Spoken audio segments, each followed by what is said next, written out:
cups and feeders for your bird, used for food and water.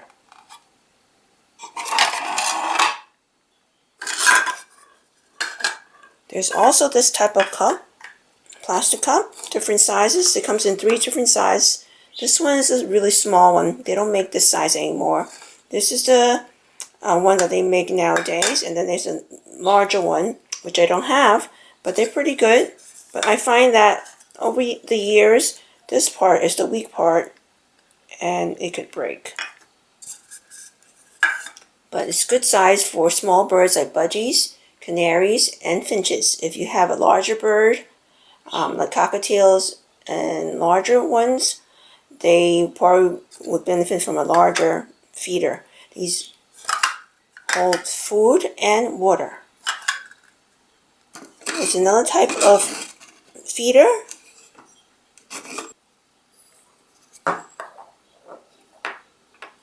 This part goes into here. So this is attached to the outside of the cage, and this goes inside the cage and you slide it in. So this hood prevents the bird from getting the food all over, which is helpful. And it has a perch here. I really like these. And here's a fancy one. This is a forger. You fill the food in here, and then the bird learns to turn it, and then a little bit of food will come out. Here's another one. You can put a little bit of food here or a treat, and you can attach it to the cage. These are really fancy ones. It's just in different shapes of fruit and vegetables. This one's an orange one, pumpkin one, a watermelon one. This one is good for the bigger birds because, as you can see, the opening is much larger. And these come detached from the bottom. And this is attached to your bars, different size bars. I wouldn't put water in these. I would just put the food.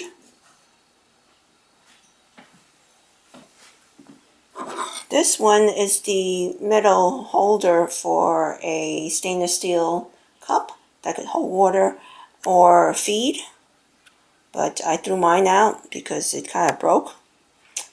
The seam came apart and somehow it rusted too. So I'm not too fond of the stainless steel, even though lots of people rant and rave about it. I prefer the plastic ones.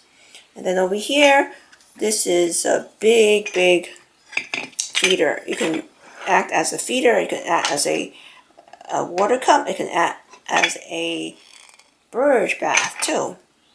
Attach it like this. But this one you need to have a really large cage to be on the inside. And of course, you can have this type of feeder, or a silo. I use this as a water dispenser. You would want to pick a swing for your bird too. There's different types. This one is a wooden perch attached to it, and this is all plastic. You can take out the mirror if you don't want to. Have it there in this little spinning toy. Of course, there's different sizes. There's a bigger one for bigger birds. These are appropriate for smaller birds. Next, you would need to pick out some perches, some place for your bird to stand on. Standard cages usually come with these wooden dowels. People frown upon them, but they're good in an emergency, so I keep them. You can see there's different ways of attaching to the cage. This one you kind of twist it in. The wooden one you kind of ease it in. Different diameters and different lengths. And these have the end caps to the wooden dowels. They're removable, so you can cut the length that you need. So these are good to put in travel cages. My favorite ones are these. These are wooden dowels, but you can see they're different diameters. And again, it comes in different thickness with different sized birds. Comes in 2 different colors. This one is the safety perch, or pumice perch. Many people frown upon them, but this one is different. You see, it's very smooth here on top, very smooth at the bottom too. So that's where the bird's feet will sit on, the smooth part, and then the claws and the nails will be over here, the front and the back. So this way their feet are not sitting on the rough part. So these are called safety perches or pumice perches. This one is pretty thick. It's about an inch in diameter, and my budgies could stand on it, but you can go down the size. This one is appropriate for budgies and canaries and finches. And this is one of my favorite too, rope perches. Again, some people frown upon them because they're hard to wash, but I don't see why it's hard to wash. For me, I just use a baby bottle brush, run it underwater, and scrub it, and all the food will come off nice and clean. And the rope perch is bendable.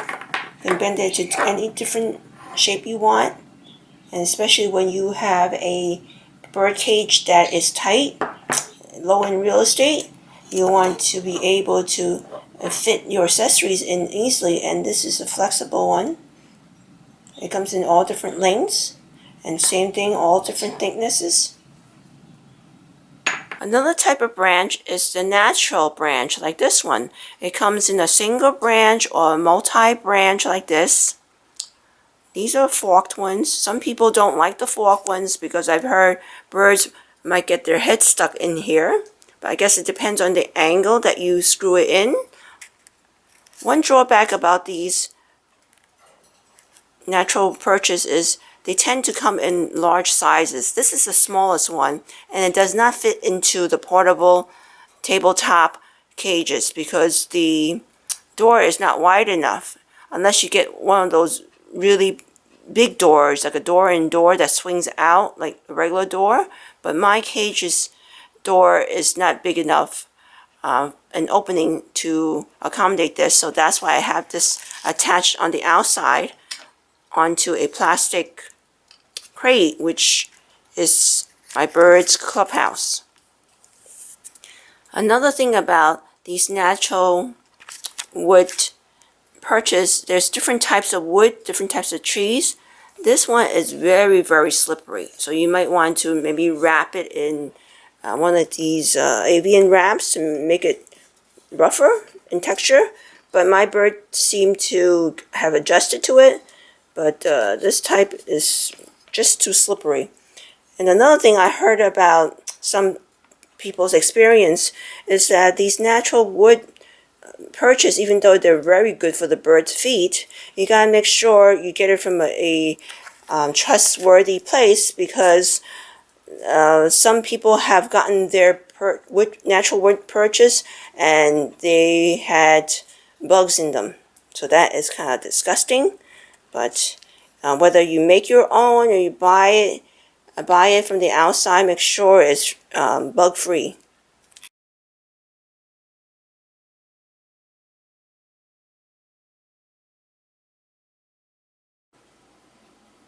I have the tabletop cages, and here are the accessories in the cage, and there's some outside.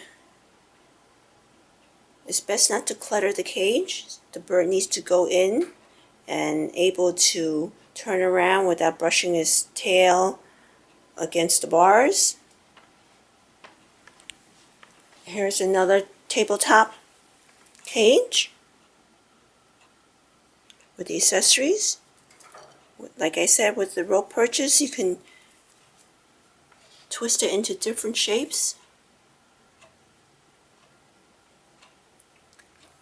In the far back, there is a clam shape on the left, a mineral perch, you can say, and on the right, there's also a honeycomb shaped perch that's also a mineral block that the bird could stand on and could nibble on.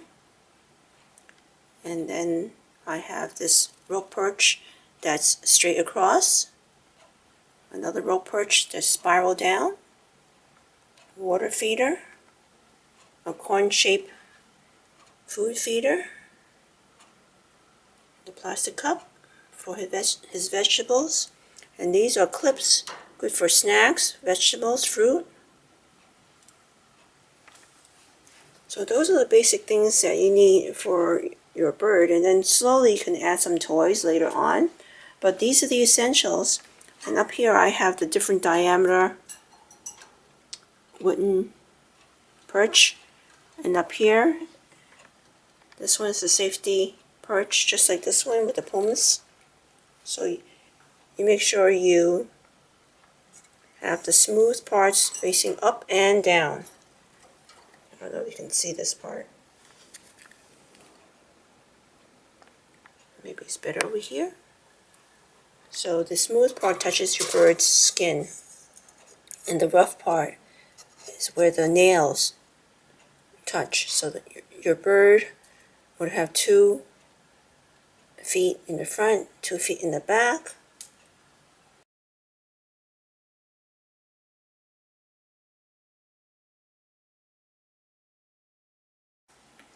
For cages, you want to pick the largest cage that you can afford with your budget.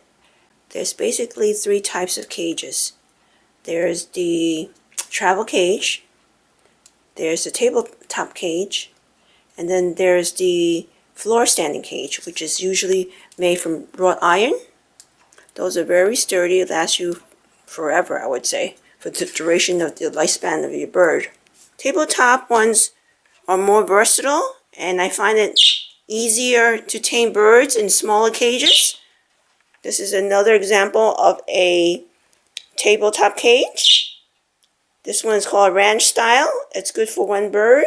It's a little on the tight side, I would say, but my bird is always out during the day, and this is like his bedroom. So there's plenty of room for him, used as a bedroom. And this one is called triple roof cage, and he spends the daytime in and out of this cage. And this triple roof cage can house 3 to 4 birds comfortably. But now I only have one budgie, and he is the king of his castle. Yes, and he spends a lot of time outside, so no cage is bigger than your home.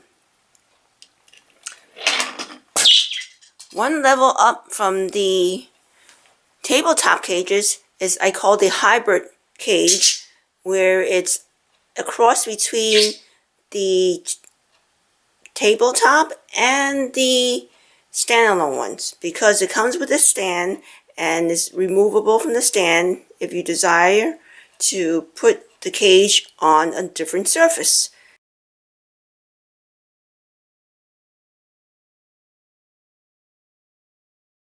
Doorways are like this one, which you can lift up, and I use one of the binder clips to hold it up. And they come in different size doorways. Some swing out, some have a door within a door, which is good. So I would say the bigger the door, the easier to access. You would look for a cage that you can put your hand inside and reach all the way back easily. That's why I prefer the tabletop cages, is because you can reach for your bird. You cannot hide in the far corner like those big standalone cages. And you can also get in and out of the cage for cleaning. Hi, Rainbow. You want to add in what you like about your cage? Okay. You like a cage because you can move around and you can turn around without brushing your wing or your tail feathers inside when you have a roomy cage. What else? It's just nicer to have a big real estate, right? So you buy the biggest cage that you can afford with your budget. And also, different species require different type of cages. Not all cages are for all birds. For budgies, canaries, and finches, they need to have the bar size or the bar width as close as possible.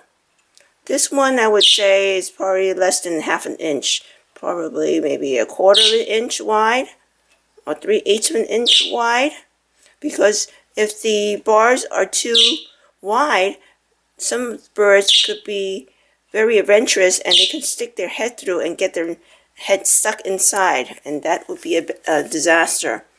Some cages come with horizontal bars only, which is very hard to find, and I would rate that the highest for budgies, because budgies tend to climb the cages and horizontal bars allow them to not slip down like the vertical ones.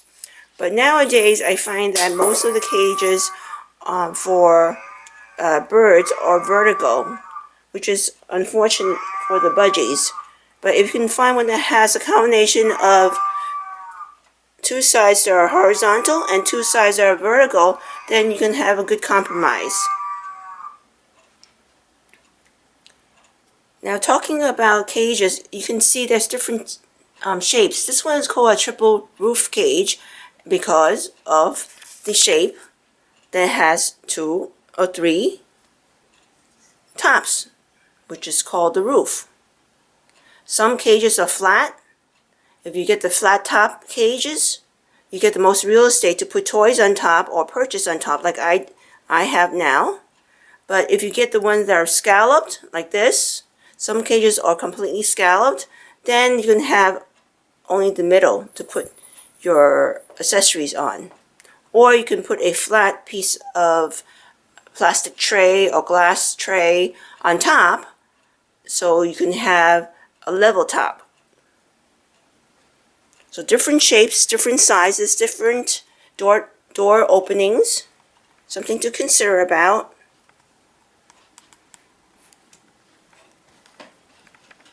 For this ranch style roof cage, you can put a little bit of accessories on top, but again it's slanted, so your accessory will not be able to sit straight up. And I can attach a toy on the side. This is Rainbow's playset. Hi, Rainbow. Hi, baby. You want to play with your toys? You love your cage? Yeah? Okay. You take it, right? Okay. Now, the most desirable cages are the wider ones. You see, you want it more wide than tall, because birds don't fly up and down. They fly left to right. So the tall cages seem like a good idea for tight, small apartments or smaller homes, because you make use of real estate vertically. But ideally, birds' cage should be more wide than high. Also, birds feel more secure if their cages are next to something, like a piece of furniture like this one is behind the couch. And this one is right against a middle wall of the home. They feel more secure when it's against a solid wall because of the eyes on the head. They can see a wider angle. I've talked about that in my other video. So round cages are not desirable because they don't feel a secure sense where there's like a linear kind of virtual wall, you can say, like these cages, even though it's not butt up right against the solid wall or a piece of furniture. but they get a sense of security. The round ones, no matter where they go inside the cage, there's not really a secure place for them. And I can imagine placing perches through the bars could be pretty difficult because it's circular. Years ago, they would sell these bird cage stand holders. Even today, you can see on portable cages, they have these handles where you can lift them.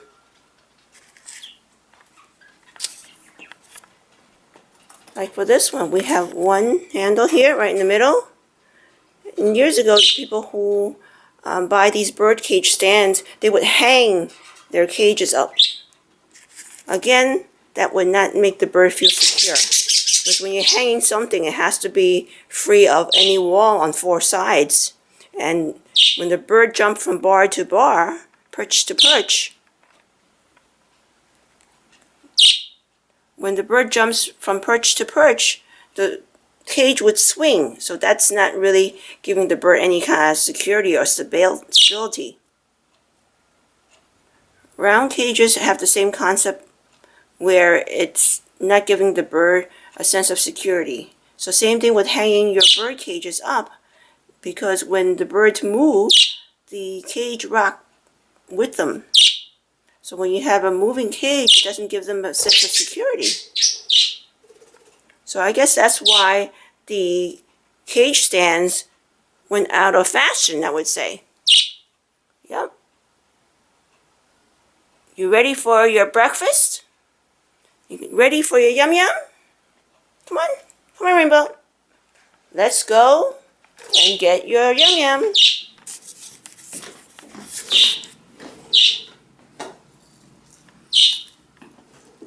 Rainbow's waiting for this. Rainbow, you want your yum yum? Come on. Good boy. Go into your cage. Go into the cage. Go inside your cage first. Go inside your cage, and then you get your yum yum. Come on, let's go inside. Okay, I know. You're such a gentleman. You say, Mommy first, ladies first. Thank you.